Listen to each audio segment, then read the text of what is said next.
Hi అండి, welcome to నివి trend. ఈరోజు మనం పల్లీ చట్నీ ఎలా చేసుకోవాలో చూద్దాము. ఫస్ట్ ఒక ప్యాన్ పెట్టుకొని అందులో 1 స్పూన్ ఆయిల్ వేసుకుందాము. ఒక కప్పెడు పల్లీలు లేదంటే ఒక 3 గుప్పెడుల పల్లీలు వేసుకొని రోస్ట్ చేసుకుందాము. దాని తర్వాత అందులో ఒక 5 పచ్చిమిర్చి వేసి ఫ్రై చేసుకోవాలి. నెక్స్ట్ అందులో మనం కొన్ని కొబ్బరి ముక్కలు వేసుకుంటున్నాము.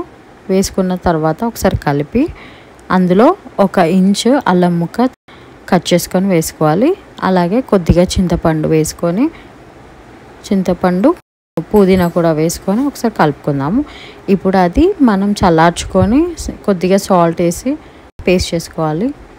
దాని తర్వాత ఒక ప్యాన్లో నూనె వేసి జీలకర్ర ఆవాలు వేసి కర్రీ లీవ్స్ కొత్తిమీర వేసుకొని గ్రైండ్ చేసుకున్న చట్నీ మనం యాడ్ చేసుకుందాము. ఇప్పుడు మనకి పల్చగా కావాలంటే వాటర్ ఎక్కువ పోయొచ్చు, లేదంటే కొద్దిగా వాటర్ పోసేసి మిక్స్ చేసుకుంటే ఎంతో టేస్టీ అయిన పల్లీ chutney ready. Thanks for watching నివి trend. Please subscribe.